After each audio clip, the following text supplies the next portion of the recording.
David Nicholson is known, I think, to everybody in the room. And I was asked to say why we invited him.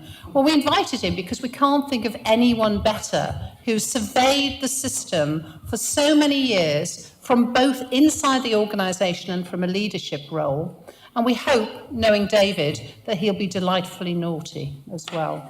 I was very lucky because when I moved from medicine into management, but there were a group of managers in Trent who opened their arms to welcome me to the management community. And I learned so much from those people, far more than I ever did from formal training schemes. And David was one of those people. So it's great to have you, and my thanks for all the things that you've done for me over the years. So, with no more ado, welcome David, and over to you and your well-prepared lecture. Well, good evening, everybody. I've been, in a sense, looking on the outside, looking into the NHS over what has been an absolutely extraordinary period, I think, for healthcare. And I've had a self-denying ordinance, in a sense, not to engage in what's happening. I have to say I slipped slightly during the general election campaign when my wife said to me, will you stop shouting at the television and do something about it? I was absolutely beside myself about the conversation, or rather, in my view, the lack of conversation in the general election campaign about the real big issues that are facing the NHS over the next period, and in particular, the financial position that we are finding. So I have to be careful. It's not we anymore, it's you find yourselves in, although I still believe it's a we. Find ourselves in. And the consequences for not considering and discussing it after the election. Because in reality, if you look at the deficit is not what kills you. The deficit is not what causes the problem. The problem comes when you try and tackle it. And that inevitably is what's going to be the story over the next few years in the NHS. So I did that beforehand. I was then asked to do this, and I have to say, I was asked to do a lecture. I'm not really well known for doing lectures. I would describe it as a talk. It's slightly too academic for that. But I do believe that I've learned a few things over the last 18 months, and I guess over the 30-odd years that I've worked in the NHS, and some of the things that I've seen, which you may find helpful. I can't say that I'm a great policy pioneer here. I don't think I'm going to make any major sort of policy pronouncements here that will surprise and amaze you. That, I guess, is for another environment. So I won't be saying that I think the Department of Health should be abolished, or that the purchaser-provider split should be put in the dustbin of history where it belongs. I won't be saying any of that. I'll be talking about more mundane kinds of issues. And one of the things I think that I can bring is perspective. Perspective from both someone who uses the NHS but is now outside of the mainstream of managing it, and who has spent a considerable amount of time swanning around the world. Yes, I've been doing quite a bit of that. And if anyone follows me on Twitter, you will see all the exciting and interesting places that I've been to. And it is absolutely remarkable. Actually, it's worth just saying that the NHS is held in enormous esteem around the world in terms of healthcare systems. Not just by policymakers, but by people who actually run services on the ground and actually provide services on the ground. It's seen by literally, my guess is, millions of health professionals around the world as a beacon of what is possible to deliver with a relatively small amount of money in a country like ours. And so there's no shortage of people who want to listen to what's happening in the NHS, but also who want to give you the advice about what their experiences are. And in a sense, the news I would bring you is that the kinds of issues that you are tackling are exactly the kinds of issues that almost every healthcare system in the world is tackling. There are extremes of it in different countries, of poverty and all the rest of it. Actually, the nature of the demographic changes, the population shifts, the rise in people with long-term conditions, the importance of giving more people control over their own health, their own healthcare, all of these things are playing out in virtually every country of the world. And in a sense, the problematic news is that nobody's solved them. There isn't a healthcare system in the world that's solved all of these issues. But generally speaking around the world, people would say, I guess, that the NHS is in as good a position, if not a better position, than most to try and solve these issues about how do you create a sustainable healthcare system for all the people of the population. So perspective, I think, is really important. And I'll bring you two stories about perspective. One about the importance of the work that you do. Even those of you, and sometimes when you read the newspapers or the documents or whatever, you sometimes believe that the only people who count are those people who directly put their hands on patients. And heavens above, they are the most important, undoubtedly. But actually, all the people in this room, all the people engaged in the NHS, make a contribution, sometimes in surprising kinds of ways. And one story about perspective is during the period not long after the Mid-Staffordshire report had been published, and the Daily Mail was engaged in its campaign to get me fired. It was an extraordinary experience for anyone to go through. But never during that period, I had to do a conference for patients and carers and their families. A large conference. I had to be smuggled into the building in order to make the speech, I was due to speak, and Tim Kelsey was chairing the meeting in the only way that Tim can, and Tim introduced me, and he said, "Hold on a minute." There was about 500 patients and carers in the audience. He said, "Before he speaks, you'll have seen all of this in the newspapers." About getting him fired.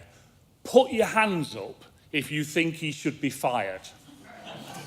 Now, I stood there on the stage, that's quite a risk. It's the sort of thing that Tim would do. It's quite a risk thing. As it happens, nobody put their hands up. Now, people have told me subsequently that was because they're all frightened of me. So, I can't win in those circumstances. But after the event, a gentleman came up to see me, to talk to me afterwards. And he said, "Thank you for the speech. It was really good. I really enjoyed it." He said, "But can I say I've got motor neurone disease?" And I said, "As you do, how difficult is that? How are you? How do you feel?" He said, "Oh, so I'm okay at the moment," he said, "but can I just say how impressed I am that you're getting NICE to produce the guidance for motor neurone disease. It's really important that that happens, and we really want you to make it happen. And that will be one of the most important things you can do to everybody with motor neurone disease," he said. "And can I thank you particularly for identifying 2014 for when you're going to publish this guidance?" And I said, "Well, thank you, I'll do my best," etc. He said, "The only problem is," he said, "I'll be dead by 2014. And you what's the right answer in those circumstances? He said, "Not only that," he said, "many of my friends will be dead by then as well. So do you think you could just hurry it up a little bit?" Really does bring it home to you how significant some of these things are. And it just so happens that only a few weeks ago, I met this chap in a pub with all his friends, and he was alive, and he thanked me for the fact that NICE had produced some guidance. Now, as it happens, NICE still haven't produced the definitive guidance. This was stuff that he had. Why? I explained to him, it's absolutely nothing to do with me at all. The point I'm making is that in lots of ways, we talk about guidance or policies or things that we often produce. We don't often understand the significance that people out there have to them and the connection they can have. That individual and the people who he knew with motor neurone disease could use that guidance and take it to their general practitioner, to take it to their district nurse, and identify the care and support that they would require. Really important work that a whole load of people, some of which will never come in direct contact with patients at all, are engaged in making happen. The other bit of perspective I would give you, and I apologise in advance for this because I was invited to go to Bellagio for 5 days. It's a hard life as a retired chief executive. The Rockefeller Institute owned this thing. It's an ex-monastery. And I was going there for 5 days with 30-odd surgeons from all around the world to talk about global access to surgery, a massive issue around the world.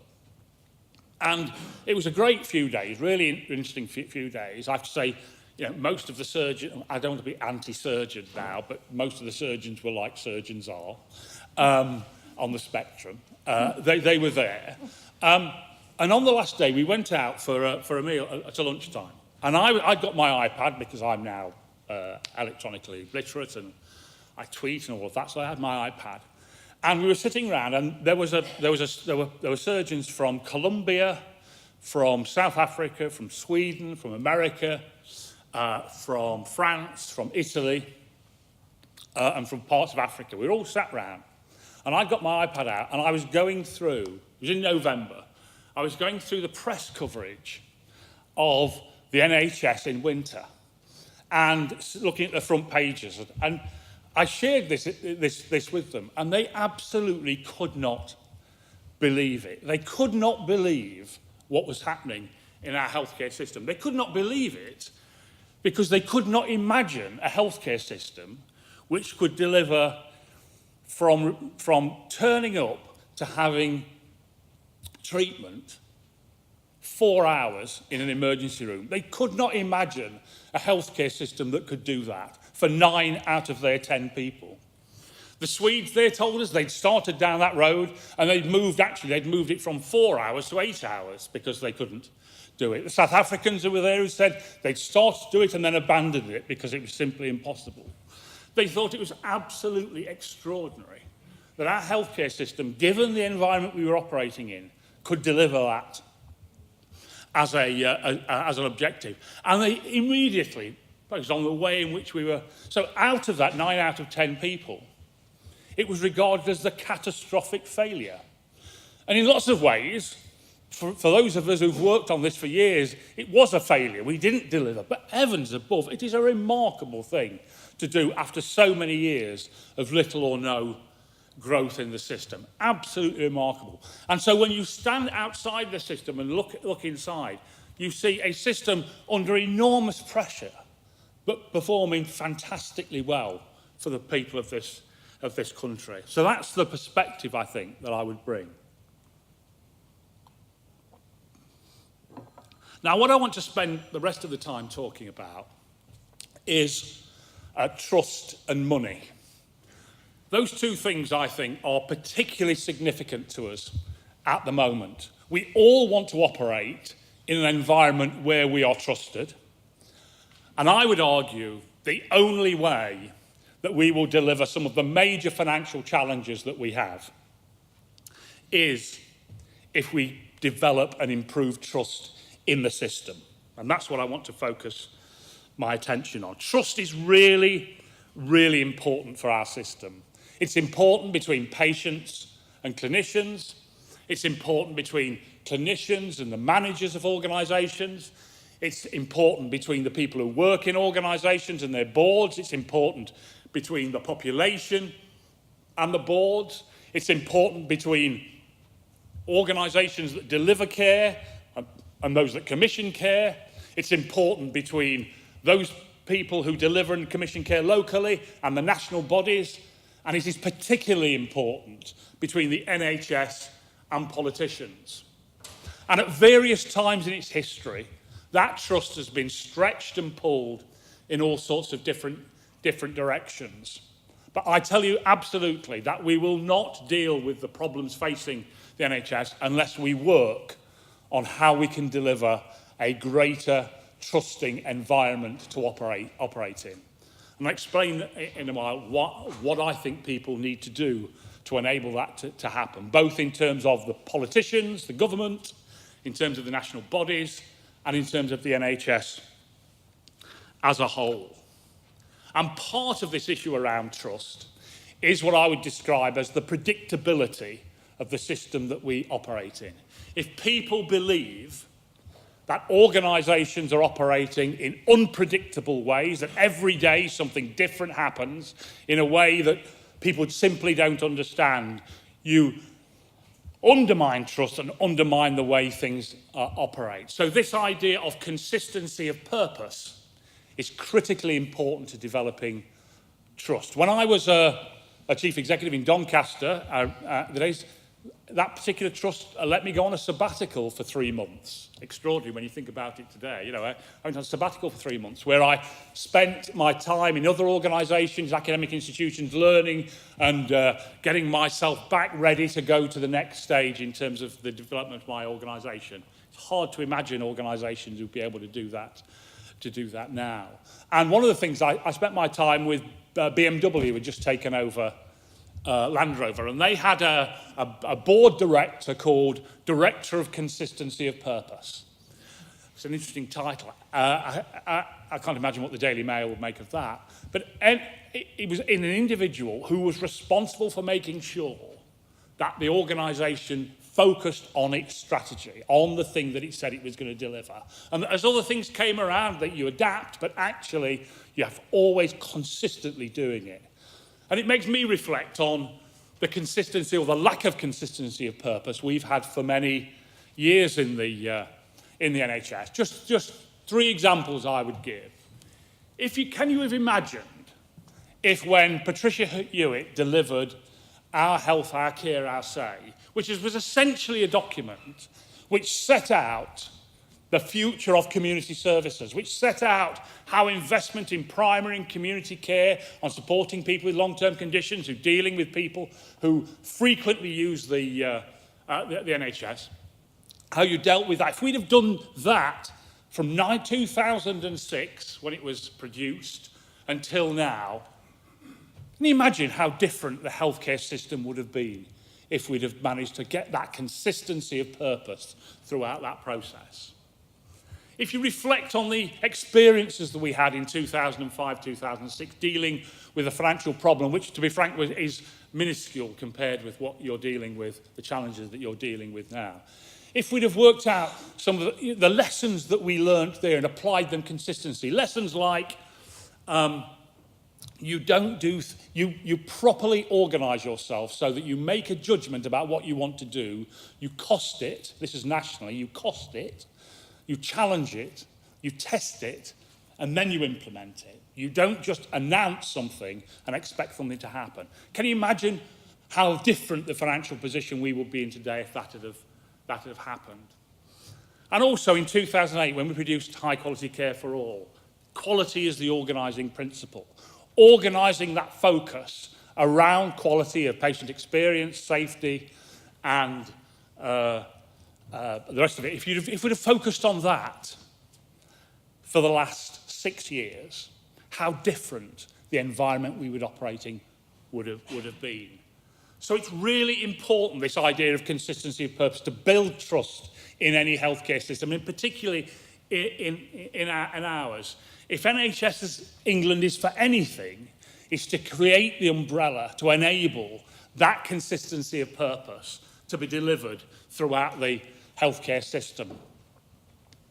Really important now that we take forward the changes, the Vanguard system, the work on Carter, all of those things that we know we need to do, but we consistently apply them over a number of years and don't allow ourselves to be taken in a number of different directions.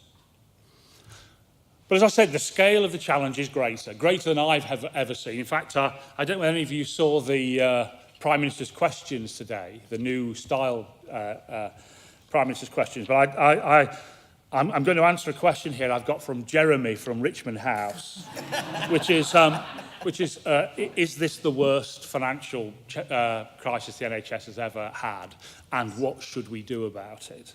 I'm going to try and answer that in a while. And as I say, I want to answer it by looking at the role of the centre, the role of organisations, and the role of politicians in all of that. And I start with politicians. In some ways, I think they undoubtedly bear a significant responsibility for the nature of the financial position that we find ourselves in. And for those of you who believe this is a provider issue, can I say that you're wrong? It's not a provider issue. This is an issue for the NHS overall. I know that because, as somebody no doubt will remind me at some stage, I'm partly responsible for some of this. One of the lessons we learnt in 2005, 2006 was that we could not find an example of a commissioner who turned round their financial position during that period. We could not find one without being given substantially larger amounts of money. So we made the judgment that however we constructed the system after then, we would ensure that the financial pressure was not evenly distributed between commissioning and provision, but was organised so that providers would take the bulk of that responsibility. And that's how we designed it, that's how we did the tariff, that's how we did all of that. Bearing in mind, we always had to make a judgment about what was possible. And one of the things I would say, and one of the dangers that we have here is, and I saw it myself, I've seen it in various times in the NHS, and it is deeply worrying, is where people ask you to do things that they know you can't do, and that you know you can't do. From all of my experience working at regions and SHAs and hospitals, we can play games in all of this. We can delude ourselves about all of that, but we're not doing right for patients and we're not doing right for our communities. If we develop a system whereby the politicians expect the NHS to do things that we know we can't do, and actually in their hearts they know we can't do. If we have a situation where the centre asks hospitals, trusts and commissioners to do things that they know they can't do, and those people provide plans that they know they can't deliver, that's a massively corrupting issue for the NHS as a whole, and we need to avoid that like anything. That will be the end of the way in which we do business with each other. So we need to be absolutely alert to that as a potential thing. The other thing that I would say is that, and I think I hate in some ways to quote Napoleon, it's rather unfortunate, but he did say some quite interesting things. One of them was that when you're going into battle, about 2/3 of what you do is based on the resources that you have, and 1/3 is based on the morale of the people. We need to find a mechanism for mobilising people. It is very easy at the centre, I know because I've done it, is you can do all sorts of calculations which in a sense satisfy you because they're intellectually sound. You know, if everyone saved £1 million, we'd have 300 million, all of those sort of things. If everyone's Spain, we can identify theoretical things that can be done. But actually it's the practice that really matters. So getting that absolutely right is critical. And in order to make that happen, you need to mobilise people. People have to believe in their hearts that they can do it. So, what are the sorts of things that I think need to be done in order to deliver a safe and sustainable NHS going forward, with quality at its heart, built on the values and principles of the NHS that we all support? The first thing I'd say is that this whole issue about transparency is very, very important. It's very important for our patients, very important for the population, very important for our staff. It will be difficult in the short term, undoubtedly, when you start being open in this sort of way. All sorts of unintended consequences happen, but it's vitally important. But I think transparency should start at the heart of government. And I think it should start with the spending review. As we sit here, there is a document, I guess, in the Treasury which sets out the department's view about what's going to happen in financial terms to the NHS going forward. And I can't imagine there are many of you in this room who've actually seen it. I can't imagine that's the case. Now, that historically has been the case, but I would argue in order to build trust in the system, that needs to be opened up so that people understand. So if you think about that spending review, what that will do, it will set out, first of all, it'll set out the financial position of the NHS. And interestingly, in the past, my experience of spending reviews, certainly the ones I've done, the NHS has always been in surplus. So that's always been taken into account by the Treasury when you're thinking about how much extra resource that you need. I can only assume that they'll take the same note of the financial position that the NHS is in at the moment. So there is a view about the current financial position. What happens then is there's a whole set of things set out, which sets out the government's policies and then the cost of it. So somewhere in that there will be a 7-day services by whenever it is that the Prime Minister said we're going to do it, and there'll be a cost attached to it. Now, I don't know how that costing has been arranged. I don't know how bottom-up it is. I mean, any of you have been engaged in that process, but that's a critical set of things that you will have to live with. You will have to live with the consequences of all of that. And it will go through all of the various government objectives in terms of healthcare over the next few years, and will identify an amount of resource against each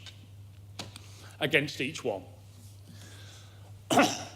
It will then identify a set of priorities. It will identify that they've been identified by the service. It will then set out an amount of money and a assessment and assumption about what the increase in demand will cost over the next period.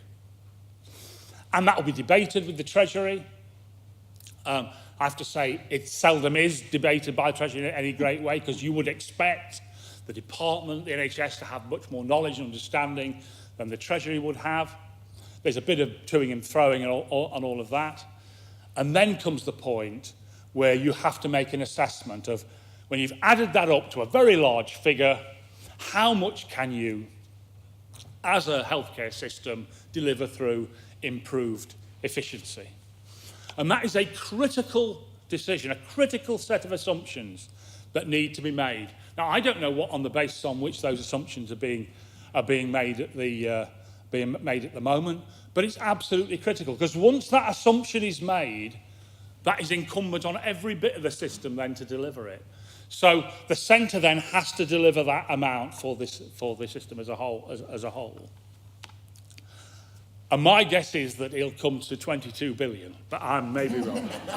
But that's a really, really important decision, because if you go back to what I said originally, don't get into the place where you're trying to deliver things that you know you can't deliver, and saying it's a very dangerous place to get to. So opening all of that up, even if we can't open it up before the event, we need to open that detail up afterwards, because then we have to sit down and say, how on earth are we going to deal with all of that? So getting the spending review right, getting people signed up to understand what it means and get the right numbers in it is vitally important. It's the first thing. The second thing that I would say, one of the lessons we learnt from 2005, 2006, and something which, certainly in my experience, Labour politicians between 2006 and 2010, 11 always signed up to, was a simple idea, which was one in, one out. It was a simple idea that we agreed with them, which was, if you want the NHS to do something, you have to first of all provide the money to do it, and if the money isn't there or it is theoretical, you need to be able to say what we're not going to do in order to deliver it. It was a very powerful mechanism, which people like Alan Johnson used both with his colleagues, because he would say to them as they came up with their, okay, what are we not going to do if we're going to do that? It's a very powerful thing to enable you to do, and it provides discipline into the system to enable it to happen. So one in, one out is the second thing that I would say. We shouldn't be in a position where we are identifying objectives without being absolutely clear as a service what it means to deliver them, both in terms of the money that you need, but at least as importantly, the people to enable that to happen. So getting discipline into that system to make it happen. And that creates a trusting environment with the NHS as you go forward. The third thing I would say is essentially the NHS needs more money. And I don't say that as a kind of a glib comment, as somebody who's spent the whole time saying life is spent in the NHS. I haven't said that for quite a long time, actually, in the NHS. But the NHS undoubtedly needs more money. If you think about, and I'd just take us back to 2006, the populations have grown by about 7% since 2006, just a matter of interest. None of that was taken into account when we worked through the spending reviews and all that of that time. And if you compare where we are now with other countries, you know, France, they spend £400 per head on their population for every person, £400 more than we do. The Germans spend £800 more per head than we do. The Swedes, if we next year got a budget for the NHS which was the same size as the Swedish budget for their healthcare system, we would have a 50 billion increase in healthcare expenditure next year. It's absolutely nonsensical, the position that we're in. If you think about it, and I saw the stuff that John Appleby did on this particularly, with the 8 billion that, you know, to be fair, Simon and the team have worked hard to get from the government in very, very difficult circumstances. But if you take that 8 billion, that will only take us by 2020 to the position we were in 2005. So the idea that the government have suddenly developed largesse for the NHS is simply not true. It shrinks the equivalent size of the NHS over that period. That, in my view, that may be much more to do with ideology than do with the reality of healthcare. And it's important that we make the case consistently that the NHS needs significantly more resources over that period. I have to say, I believe it will get it in the end. I believe it will get it in the end. It's hard to imagine how they won't. I was talking to somebody from the Treasury not long ago, and I said, well, I think the NHS is going to spend it whether you give it them or not. But that's neither here nor there. The important thing is that, and also it's important the way in which we get that money. We need to change the model of care, and lots of people will say this at time, but we do need to change the way we deliver services to patients. And it's hard to imagine how you can deliver that without having extra costs attached to making that change happen. Many people have said this, the King's Fund, the Health Foundation, lots of people have said that, and it is true. And the argument that's being developed at the moment in the Treasury, my guess, is that we need to squeeze the NHS at the beginning of the Parliament in order to give them more at the end. That simply will not hold up. It simply does not respond to the needs of our population and won't deliver the changes that we need over that period. We also, as an NHS, in my experience, to do what I described when I was in NHS as shaking the tree. There is still money in bits of the NHS that need to be shaken out. There are a variety of national bodies now that have money. There are a variety of ways in which money is secreted around the system. We need to shake every tree to get all of that money out, to make sure it's all spent on delivering services to patients. And that's all of us, our responsibility to make that happen. So we need more money.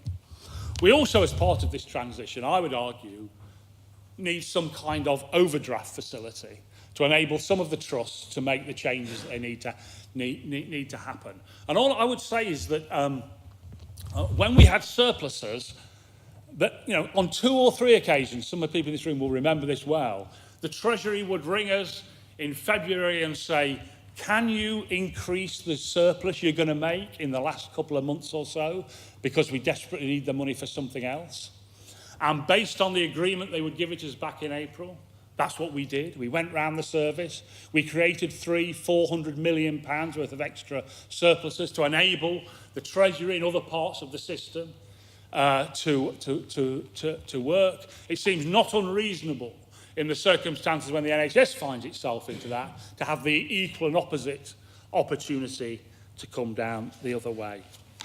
So, that's what I think government and politicians need to do to help solve the problem. And I do believe that in time, all of those things that I've said will actually happen. People will bleat and complain, and there'll be arguments, and there'll be lectures about you can't spend more money than you've got and all that stuff, all of that stuff, but actually that will happen one way or another. The issue for me is that it's much better if it happens up front when everyone can plan and organise to it, rather than it happens way down the road when we're all in real trouble. So what about the NHS? What should the NHS do? Well, the first point I'd make is around what I described was this is not a provider problem, this is a system-wide problem. And I can lecture everyone about if only commissioners and providers would get together and work all this out, it'll all be solved.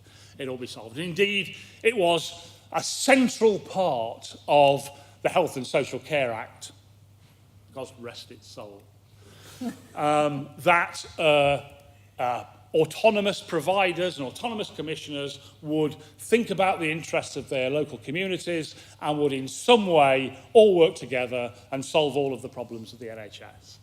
Well, it doesn't quite work like that. It might have worked like that, but it doesn't.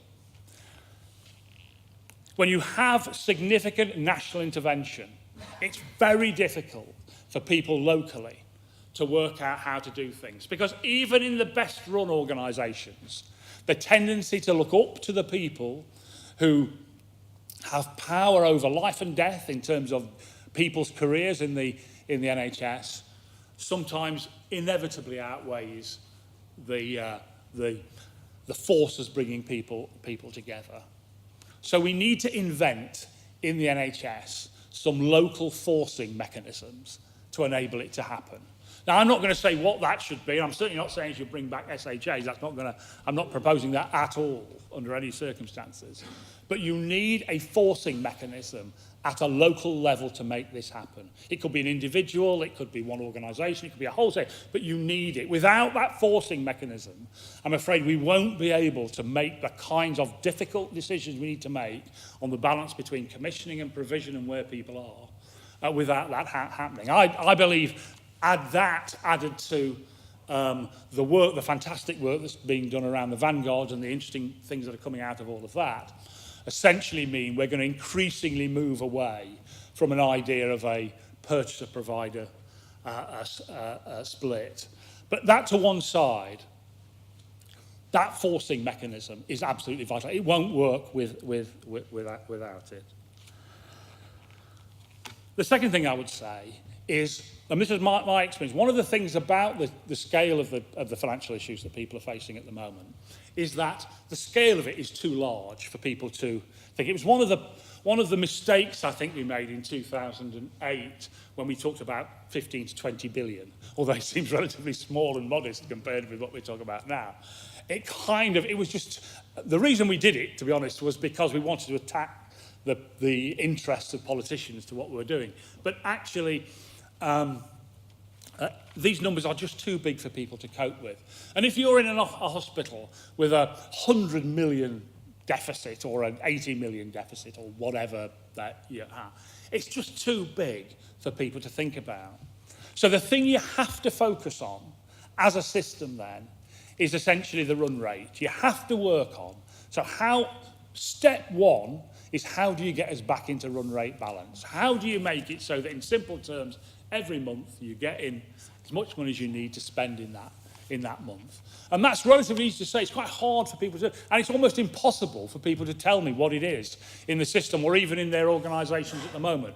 But that is the first thing. Let's deal with the accumulated debt. Let's deal with all of that slightly separately. Because if you add it all together, it just becomes too big for human beings to deal with. So let's focus on run rate. Let's focus on that thing. Then everyone can show progress. One of the things at the moment about it is that it's quite difficult to define what success is going to look like, apart from a naught in the bottom right-hand corner of anything. And there is a journey to all of that. So identifying that, to getting that in the right way, making that run rate right is really, really important. We also need to make sure that we can restructure the debt that people have got. Now, I could get into a whole sort of Greek thing now, but I won't get into all of that for you. But my experience is that some of these accumulated deficits are not going to be solved, even in a 3 to 5 year period. They need to be solved over a period. So wrapping them up or thinking about how we use debt in the system is going to be really important. It's an important thing for organisations at the centre to be able to do that. It's important that the Treasury and politicians give people the flexibility to enable them to make that happen. That is one of the important ways you'll make it happen. And of course, the expenditure of capital. Now, I hear that there is no capital. Well, I mean, what organiser, what system, anybody who's trying to make the kinds of change that we're trying to make at the moment can do that without capital investment. I don't think there's an example in the world where this happens. So why would we kid ourselves that that is possible? So creating the environment where debt and capital can be part of it is really, really important. The other thing, the final thing I would say about all of this is the NHS attitude to cost reduction. And it is problematic. I think it is problematic. And we can learn lots of lessons from other healthcare systems around the world to all of that. We've got the evidence, you've seen the Carter stuff, you've seen all of that, but we seem to find it very difficult to enact it and make it happen in practice for all sorts of historical reasons and taking on vested interests and all of that sort of thing. You have to do it. There is no... That, in a sense, is what the NHS as a minimum needs to do to deliver the trust in the politicians that you need to enable them to give you more and more resource. And one of the things that really struck me, I've been involved in some work in India around kidney dialysis. And kidney dialysis is a massive issue in India. Only so 80% of people who could benefit from kidney dialysis don't get it. And so literally millions of people die because they don't get it. And the vast majority of people in India pay for their own kidney dialysis.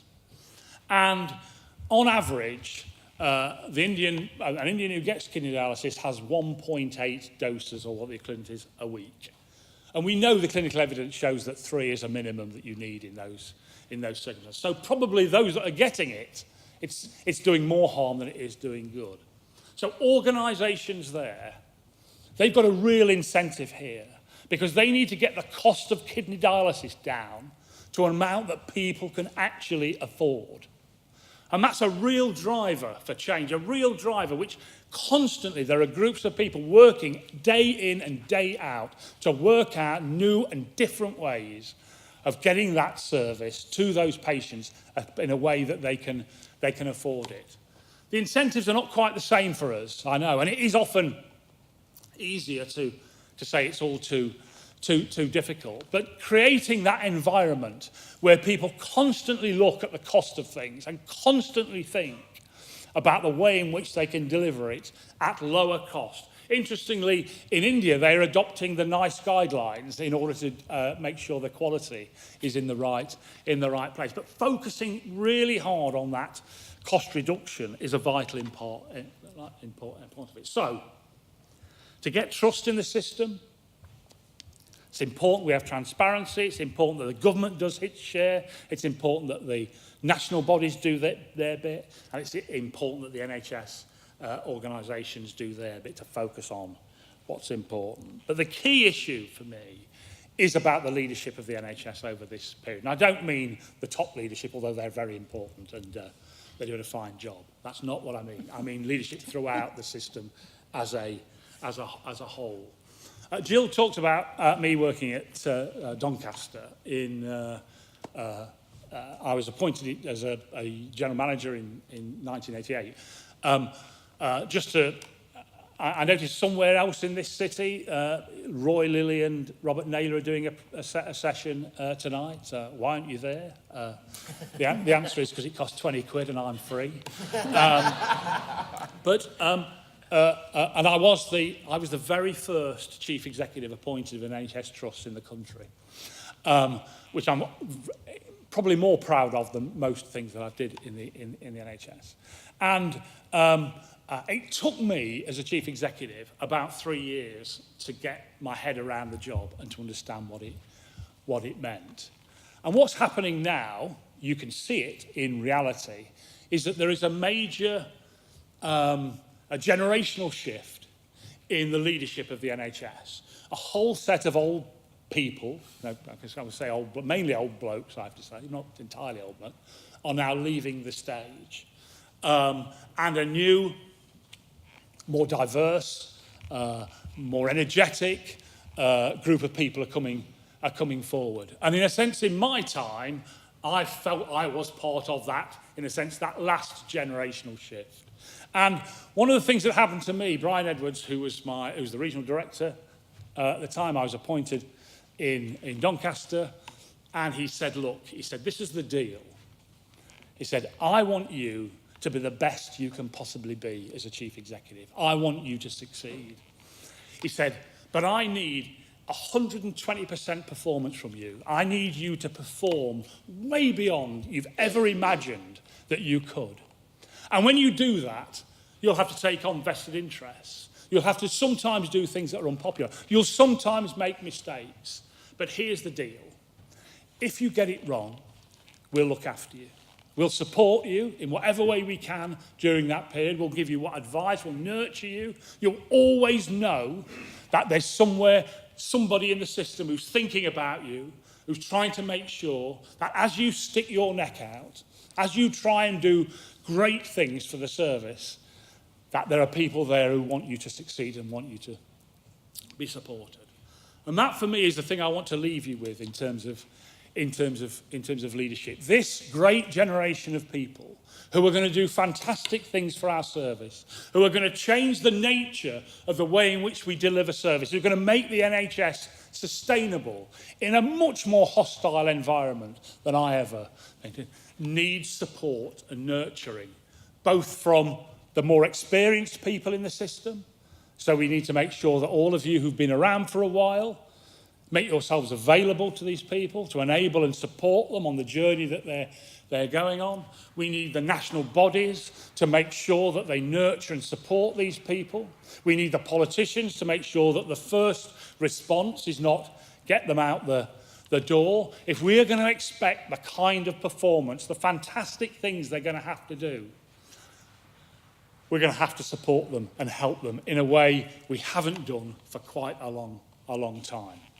So the leadership is the thing for me that makes me more optimistic about the future of the NHS than almost anything else. When I meet them, as I go around, I met a whole group of people in the West Midlands last week. Fantastic people, predominantly clinicians, predominantly female, a large proportion of people from black and minority ethnic communities, all determined and keen to make a difference to the NHS. The important thing, I think, for us who are responsible for the stewardship of that NHS, that we give the support and nurturing that they need. Thank you.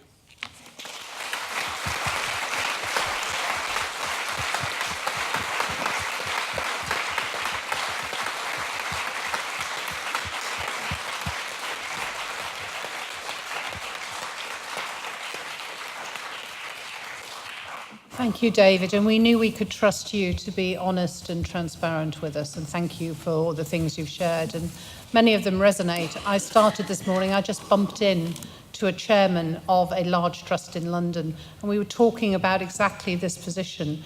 Once you get to 130 million, what do you do to motivate people and think that the job that's there is to be done? And we went through exactly this process of how you could this up into something where the dialogue could be something which is constructive rather than something where everybody goes too difficult. So thank you for that. Now we have the opportunity for questions. So if you want to ask questions, if you could stick your hand up, say who you are. There are some roving mics, so if you wave at me, I'll try and make sure a microphone gets to you. Who wants to start? All stunned and you accept everything. Over here, Andy. Andy Cowper from Health Service Journal. So David, you've talked about a local forcing mechanism to make change happen. Wouldn't necessarily mean reinventing strategic health authorities, and it could even be one individual. Can you think of anybody who's got experience and who would be free to do the role? Oh, you're such a comedian. That's wonderful. Well, it's not me. Can I make that absolutely clear? I was not myself. It's all too difficult for me to do. But there are people. I mean, there are people in current organisations who could take on that role. The chief executive or the chairman of a particular trust, if they were given the power by NHS Improvement and NHS England, if they gave them the delegated responsibility to do it, people in existing roles could do it. Or you could bring people from outside to do it. I don't think it's a massive role. You just need a whole panoply of people to make it happen. But what you need is a mechanism that at the end of the day has the delegated power from the national bodies to enable it to happen. The alternative is that everything gets solved at a national level, which would be a complete and utter disaster. Questions? At the front, at the back, and then at the front again, to keep you active. Hello, Lucinda Roberts from the Nursing and Midwifery Council. I was really interested to hear what you were saying about the process between the Department of Health and the Treasury around the comprehensive spending review and how we need to increase transparency around that. I was wondered if you had any further tips about how we might start to do that, how we could get involved in those conversations, and a little bit more about your views on that would be really interesting. I mean, this is quite a complicated... At one level, it's a simple process because it's about a bid and then an assessment of the bid. However, there are all sorts of things wrapped up in it which are sometimes quite difficult to deal with transparently. So, for example, a whole set of issues around pay may be part of that, and assumptions about pay. But I think, and obviously if you're just going into negotiations sometimes, although it doesn't seem to bother the government at the moment. But anyway, it seems to me that you could develop a process which included lots of people in the system, which created the document in the first place. And then for people to be open and accountable about the decisions that are made. One of the key decisions that's always made is, as I say, what you can deliver through efficiency. And in an environment, and when I did it, in the environment I did it in, first of all, it was different because we had growth in the system. So it wasn't quite as complicated, and we didn't have the deficit that we have at the moment. But that decision is such a critical decision, and so many things are open on the back of it. I think it's incumbent on the people who make those decisions to explain in detail how they made them and what it means. Because how else can we as a system, we as a service, then enact it? That seems to be very important. We'll take the front, save you running up and down, and then come to the back. Hi David, Andrew Foster, Heart of England Chief Executive, and you are so on the ball, David, that you might have been at some of my team meetings this week with some of the discussions we've been having on exactly these subjects.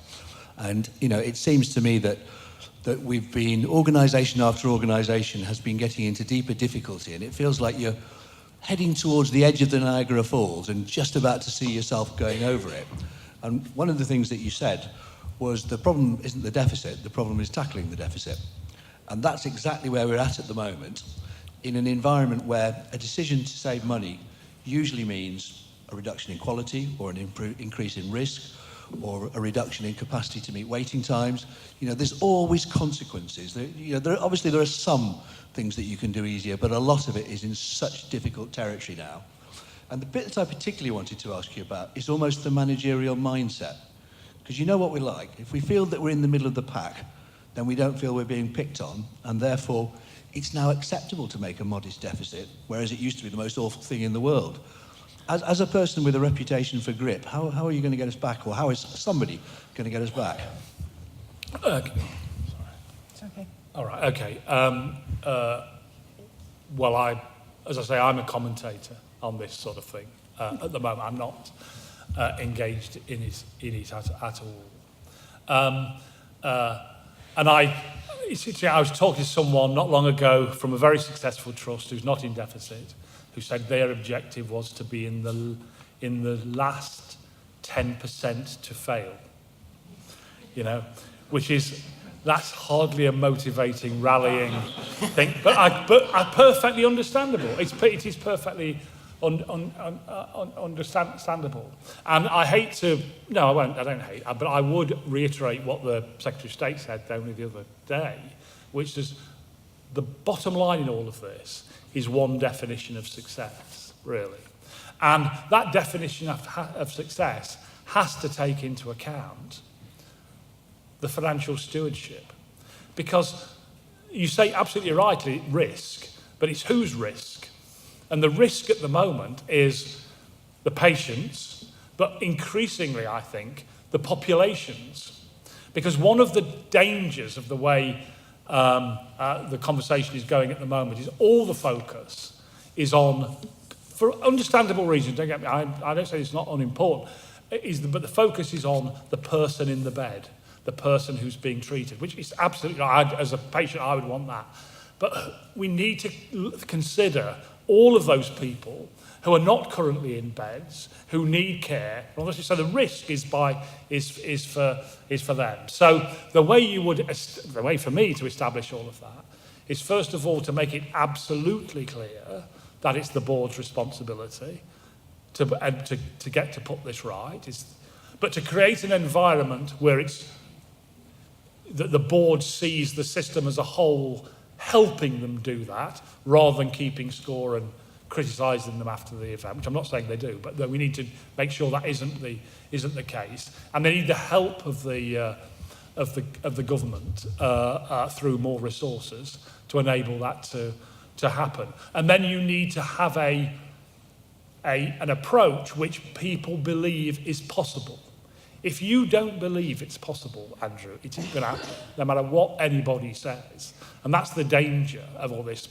People kind of talk about the financial issues in the NHS in generalities, but we live in detail. You know, we live in the detail of how many nurses, how many doctors, what the rotas are, all of that sort of thing. So you make the expectation about what success is clear. You don't make it unreasonable that no one believes they can do it. And then over a period of time, you create the environment where people can do it one step at a time. Question there, on the other side. Sorry, yes, I'm Tony Jones from Chairman of Maidstone and Tunbridge Wells Trust. I'll make 2 quick points, if I may. Firstly, I'm not a professional. I spent many years in the worldwide motor industry, and it took us many, many years to forget about cost and concentrate on quality, because people who, and we've heard some comments tonight, people who think that their opposites are only going to damage themselves, and we will not get the trust of the employees unless we tell them that quality is what matters to us. And there is an awful lot of savings to be made in the NHS by getting things right first time. That was point 1. Point 2, I thought, frankly, if I can be, I'm not trying to be rude, but I thought you were a little bit Pollyanna-ish in your comments about chief executives and similar leaders coming through the system. Down in the south, certainly the southeast, there is a mighty cull going on of chief executives. There's hardly one chief executive in post now who was there 3 or 4 years ago. That suggests to me that we do not have a proper evaluation system for chief executives. We do not have a proper management development system in the NHS, and I cannot imagine any large organisation of our size failing to have a proper management development system for all its employees. So those are my 2 points. Okay. Well, they're not questions, but I will answer both of them. The first one, you're absolutely right. And part of my argument about how do you mobilise people to create a sustainable future, a successful and sustainable future, you have to mobilise them where they are, not where you'd like them to be. And the vast majority of our staff, all they're interested in is providing better services to patients. So focusing on quality as the organising principle is a critical part of making it happen.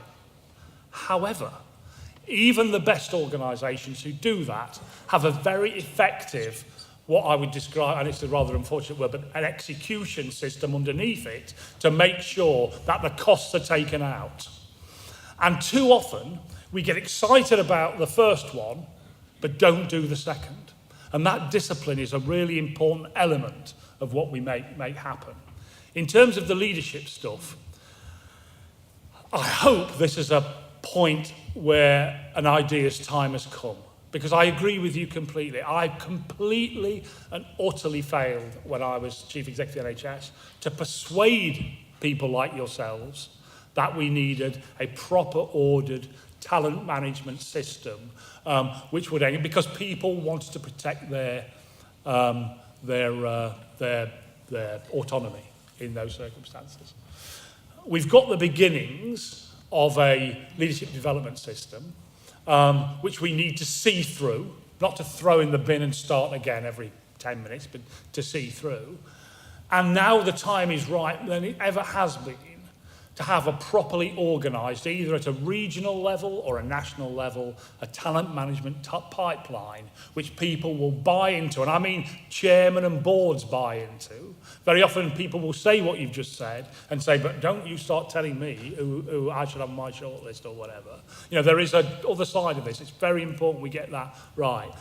The other point I would make, just as an aside, as I swan around the world, this is a massive problem everywhere in the world. You know, you go anywhere in the world and people will say, we just can't get the people to run these organisations. They're too complicated, they're too difficult, or whatever. So we're not alone. But what people would say to me is that we must be in a position way beyond anybody else to enable us to be able to make that a reality. Okay, we'll take 2 more questions, then we need to end. So we'll take both of them and then let you have the final word, David. Fine. Hi, I'm Stephen Dalton, Chief Executive of the Mental Health Network at the NHS Confederation. My question, Sir David, is about, I'm sure your brief was to talk about the NHS, which is understandable, but in terms of talking about a sustainable offer to the public and about the future of healthcare in this country, isn't it the case that if we buy into the marmot stuff around the determinants of health in the community and all the rest of it, that actually we could be accused of some arrogance of perhaps always looking to ourselves for the solution, when in fact there are other places that we need to look to for solutions as well? I mean, what's happening to social care and the way in which social care is being destroyed and the impact of that on health and healthcare must be one of the things which we have to say something about. Okay, and John. John Adler, Chief Exec, University of Leicester. A couple of straight questions. Do you think, with the benefit of hindsight, it was a good idea to place the financial pressure mainly on the provider side of the NHS, as you candidly described having been the policy? And secondly, you've always been the master of many a true word spoken in jest, so are you actually advocating the abolition of the purchase-provider split? And why, if so? Yeah, okay, fine, excellent, well, okay. I mean, in a sense, you know, what do I know? You know, I'm a commentator. Okay, just the first point, you're absolutely right, and I apologise for not taking on the issues of social care and the wider health determinants and all the rest of it. I was trying to focus down on a few things that I thought I knew better about, so I apologise for that, but you're absolutely right on all of that. And again, it's not an issue just for this country. If you go around the world, I I was in a hospital in Miami only last week. And 35% of the beds in there were full of people who they needed social care for, but there's nowhere to send them. 35%. They were still making money, mind. 35%.